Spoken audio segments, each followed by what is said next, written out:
မင်္ဂလာအပေါင်းနဲ့ပြည့်စုံကြပါစေရှင်ချစ်ခင်လေးစားရတဲ့စနေသားသမီးအပေါင်းတို့ရှင်အခုတစ်ခါမှာတော့ဆီယာမကစနေသားသမီးလေးတွေအတွက်2026ခုနှစ်ဖေဖော်ဝါရီလ29ရက်နေ့ကနေမတ်လ9ရက်နေ့အထိတပတ်တာအတွင်းကြုံတွေ့ရမယ့်ကံကြမ္မာအလှည့်အပြောင်းတွေကိုအသေးစိတ်ဟောပြောပေးသွားမှာဖြစ်ပါတယ်ရှင်စနေသားသမီးတွေဟာစိတ်ရှည်တီးခံတတ်ပြီးတည်ငြိမ်သူတွေဖြစ်တဲ့အတွက်ဒီအပတ်မှာဘလို့ထူးခြားမှုတွေရှိမလဲဆိုတာအခုပဲကြည့်လိုက်ရအောင်နော်စနေသားသမီးများအတွက်တပတ်တာအသေးစိတ်ဟောစာတမ်းအထွေထွေဒီအပတ်ဟာစနေသားသမီးလေးတွေအတွက်အကံပွင့်လက်ပွင့်တဲ့ကာလဖြစ်ပါတယ်မိမိတို့စ조사သမျှအရာထင်မဲ့အခက်ခဲတွေကြားကနေလမ်းစာကောင်းတွေပေါ်လာပါလိမ့်မယ်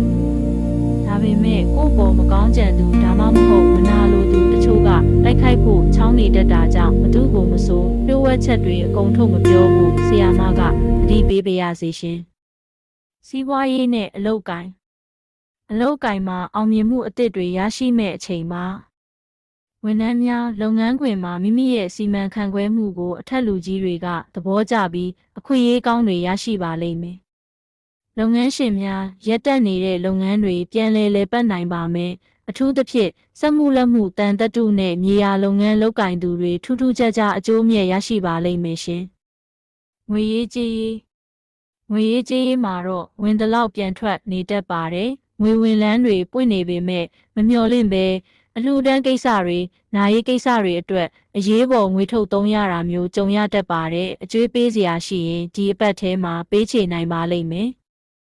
ငွေကြေးနဲ့ပတ်သက်ပြီးစာချုပ်စာတမ်းလက်မှတ်ထိုးတာမျိုးကိုတော့အထူးသတိထားပါရှင်အချစ်ရေးနဲ့အိမ်ထောင်ရေးလူပြိုများချစ်သူရှိပြီးသူတွေကတော့အချင်းချင်းနားလည်မှုပိုရှိလာပြီးအေဂျင့်နေမဲ့အချိန်မှာချစ်သူမရှိသေးသူတွေကတော့မိမိထက်အသက်ကြီးသူဒါမှမဟုတ်ရင့်ကျက်သူတဦးရဲ့စိတ်ဝင်စားမှုကိုခံရတတ်ပါတယ်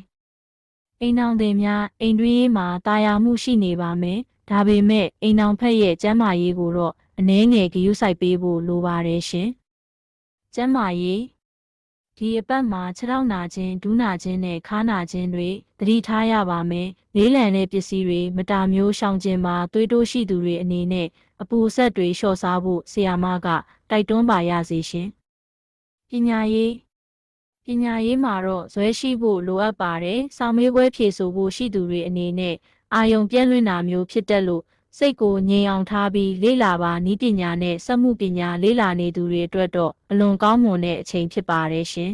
။ရရာနဲ့ဆူတောင်းရရာစနေနေ့နနက်တွင်ဖျား၌နှင်းစီပန်း9ညွန့်လှူဒန်းပြီးတောက်ကြမင်းသား9ပါးတီလစောက်တီပါဆိုတဲ့စကားကိုနှလုံးသွင်းကဂုဏ်တော်9ပါးကိုပတိစိတ်ပေးပါရှင်။ချစ်ခင်ရပါသောစနေသားသမီးလေးများအားလုံး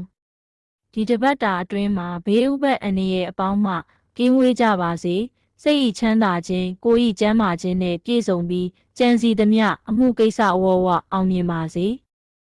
စီးပွားလက်လာပါများဒီရေအလားတိုးတက်ပြီးမိသားစုနဲ့အတူအေးချမ်းသာယာတဲ့ဘဝကိုပိုင်ဆိုင်နိုင်ကြပါစေရှင်အသေးစိတ်ကိုထပ်လာမေးလို့ရပါတယ်နော်